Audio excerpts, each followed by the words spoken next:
इंदौर में गत दिनों किताब का विमोचन हुआ था और उस किताब में कविताएँ जो थी बड़े बेहद सूफ़ियाना मिज़ाज की कविताएँ थी और इसको लेके वहाँ के प्रेस क्लब के जो अध्यक्ष महोदय हैं, अरविंद तिवारी जी ने बताया था कि ये जो किताब है, इसमें कविताएँ जो है वो सूफ़ियाना मिज़ाज की कविताएँ हैं और ज़िंदगी को अतरंगी-सी बताती है। और इसी मौके पे जयंत भिसे जी हैं उनको एज़ ए मतलब मुख्य अतिथि बुलाया गया था। तो उन्होंने इस अवसर पर कहा था कि ये कवि की मूल प्रकृति की इसमें संवेदना झलकती है। श्रीकांत टकले जी विज्ञान का विद्यार्थी, साहित्य का अनुरागी,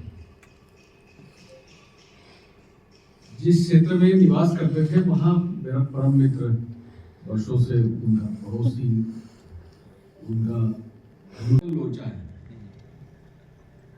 कुछ भी गड़बड़ हो गया तो बोलते केमिकल लोचा है। पूरा शरीर ठीक रहना है तो उसकी केमिस्ट्री। और इसी तरह से इस आयोजन में शहर के तमाम सारे साहित्य से सरोकार रखने वाले कविगण, साहित्यकार और नवोदित लेखकीय विधा में जो जुड़ रहे हैं वो बच्चे शामिल हो रहे थे। तो इस तरह से अ, यहाँ पर इस किताब का विमोचन हुआ था और इस किताब का जो विमोचन किया था, इसके जो प्रकाशक थे, संस्मय प्रकाशन के बैनर तले इस किताब को प्रकाशित किया गया था। और इसके जो लेखक हैं ये हैं जो इंदौर की पत्रकारिता एवं जनसंचार अध्ययनशाला में पढ़ाते भी हैं और कवि हैं। उनका नाम है श्रीकांत टकले जी। इनका ही कविता संग्रह है और कविता संग्रह का नाम जो है ज़िंदगी अतरंग सी है ना? तो ये है इस तरह से। और इस कार्यक्रम में साहित्य की परंपराओं को संरक्षित रखने की बातें की गई। इसके साथ ही वहाँ पर जो कार्यक्रम में मौजूद थी डॉक्टर संध्या गंगराड़े, उन्होंने इस किताब पर प्रकाश डालते हुए कहा कि इस किताब में जो कविताएँ हैं ना, उम्र की उस दौर की कविताएँ हैं जब सब भला-भला सा लगता है और दीवारों से मिलकर रोना अच्छा सा लगता है। सिंदूर लुटाकर बेटियों ने माता की मांग को सजाया। ये मुझे बहुत नया प्रयोग लगा। भारत माता के लिए केवल हम हमेशा शहीदों को ही याद करते हैं।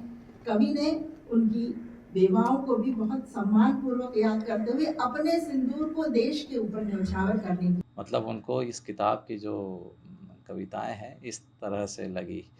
इसी तरह से चर्चाकार डॉक्टर स्नेहलता श्रीवास्तव जी भी आई थी उसमें, एज अ चर्चाकार के रूप में वो शामिल हुई थी और उन्होंने इस किताब को जो बताया था, काँटों के गुलिस्तां में खुशबू का संगम है और इसमें ये भी वो आगे कहने लगी कि इसमें प्रेम है और प्रेमी जीवन की विडंबना को दर्शाती हुई मार्मिक कविताएँ हैं। निकले हैं, अनुभव की आग में सचे हैं। कवि कहते हैं, समझिए तो शब्दों में जिंदगी बहती है, वरना वेदों पुराणों की कथा भी व्यर्थ जाती है। हृदय की गहराई को छूती है जब शब्द की पवित्र भावना, हृदय की गहराई को छूती है जब शब्द की पवित्र भावना तो एक कतरे को फैलाकर समुंदर कर जाती है। और इस आयोजन में जो संयोजिका के रूप में भूमिका निभा रही थी वो संस्मय प्रकाशन की संस्थापिका शिखा जैन थी और वो विशेष अतिथि के बतौर मौजूद रही थी वहाँ पे। इसके अलावा इस आयोजन में नई दिल्ली से भावना शर्मा, लक्ष्मीकांत पंडित जी भी थे और इस मौके पर लक्ष्मीकांत पंडित जी का विशेष अभिनंदन भी किया गया था।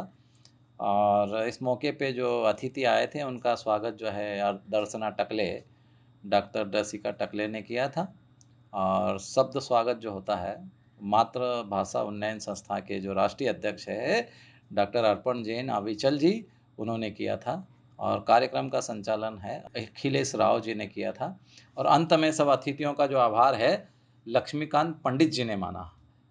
और आयोजन में इन सब के अलावा जो है अश्विन खरे जी, रमेश चंद्र शर्मा जी, मुकेश तिवारी जी और योगानंद होलकर जी और शीला चंदन जी, इनके अलावा जो है पारस बिरला, मोहित मंडलोई, अविनाश भांड, दीपक तादगे, अमित होलकर, आदित्य फणसे, सुनील टकले सहित अनेक साहित्यजन और शहर के गणमान्य नागरिक मौजूद थे सब ने इस किताब को बहुत सराहा और इसकी कविताएं पढ़ के अपने आप को उससे जोड़ने लगे। तो इस तरह बीते दिनों रविवार को किताब का विमोचन हुआ है। तो आज बस इतना ही। धन्यवाद।